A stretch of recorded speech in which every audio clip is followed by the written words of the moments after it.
Friends, chemistry के 2 marks वाले series में आपका स्वागत है। केमिस्ट्री 2 मार्क्स का क्वेश्चन जो बोर्ड एग्जाम में आने वाले हैं उस सीरीज को मैंने स्टार्ट किया है। इस सीरीज का ये सेकंड वीडियो है। अगर आपने पहला वीडियो नहीं देखा है तो जाके देख लीजिए, ये सेकंड वीडियो है।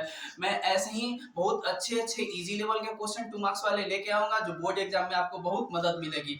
तो आइए जल्दी से समझते हैं इसको, और आप इसको स्क्रीनशॉट कीजिए और याद कीजिए फटाक से। हिंदी मीडियम और इंग्लिश मीडियम दोनों में लिख के लाया हूं मैं, ठीक है। चलिए समझते हैं। आज का टॉपिक है ऊष्माक्षेपी अभिक्रिया और ऊष्माशोषी अभिक्रिया, ठीक है।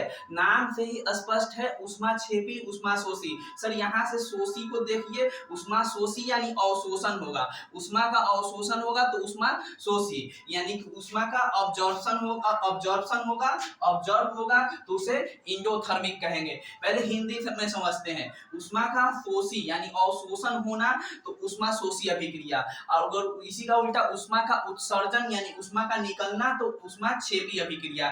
ठीक इसी तरीके से हम लोग इंग्लिश मीडियम में भी ट्रिक लगा सकते हैं, जैसे कि एकजो से आप लोग समझ सकते हैं एग्जिट होना, ठीक है। यानी कि अगर इसमें इमिट होगा, एग्जिट होगा हीट, तो ऐसा रिएक्शन जिसमें हीट एग्जिट होगा, इमिट होगा, उसे एक्सोथर्मिक रिएक्शन कहेंगे। इसी का उल्टा अगर हीट को ऑब्जर्व किया जाए तो उसे एंडोथर्मिक रिएक्शन कहते हैं। चलिए आपको ट्रिक से समझ में आ चुका है। अगर और मैं इसको अच्छे से परिभाषा को समझा देता हूं, आप स्क्रीनशॉट करिएगा और याद जरूर कीजिएगा। आपको एग्जाम में आएंगे ही आएंगे क्वेश्चन, ऐसे इसी तरीके के क्वेश्चन आएंगे। मैं बहुत सारे 2 मार्क्स वाले क्वेश्चन इस सीरीज में करवाऊंगा। चलिए समझते हैं।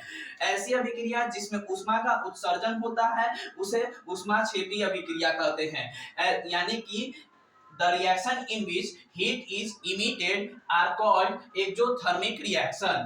मतलब कहने का कि जब कैल्शियम ऑक्साइड और कार्बन डाइऑक्साइड का रिएक्शन कराते हैं तो कैल्शियम कार्बोनेट बनता है और साथ के साथ हीट भी निकलता है। ठीक उसी तरीके से जब कार्बन और ऑक्सीजन का रिएक्शन कराते हैं तो कार्बन डाइऑक्साइड बनता है और साथ के साथ हीट भी निकलता है।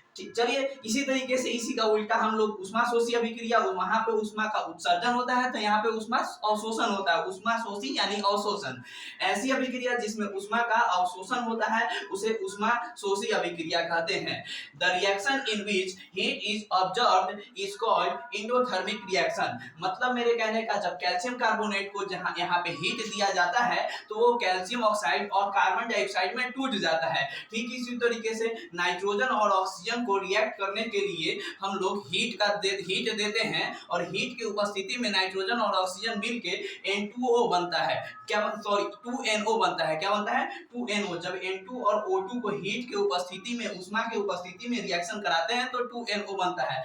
चलिए इसको अच्छे तरीके से आप लोग समझ गए हैं। देखिए यहाँ पे कैल्शियम ऑक्साइड और कार्बन डाइऑक्साइड को रिएक्ट करते हैं तो कैल्शियम कार्बोनेट बनता है और हीट बनता है। मैंने पहले ही बोला था कि इससे पहले वाले वीडियो में मैंने बताया था कि जो कॉम्बिनेशन रिएक्शन है वो मैक्सिमम एक्सोथर्मिक होता है। देखिए यहाँ पे एग्जिट हो रहा है हीट, और यहाँ पे कैल्शियम कार्बोनेट को जब तोड़ते हैं यानी डिकम्पोज करते हैं, डिकम्पोजिशन रिएक्शन, तब बोले थे मैक्सिमम डिकम्पोजिशन रिएक्शन जो है कि एंडोथर्मिक रिएक्शन होता है। देखिए यहाँ पे कैल्शियम कार्बोनेट का जब डिकम्पोजिशन हो रहा है तो हीट का जरूरत पड़ रहा है, यानी कि एंडोथर्मिक रिएक्शन है।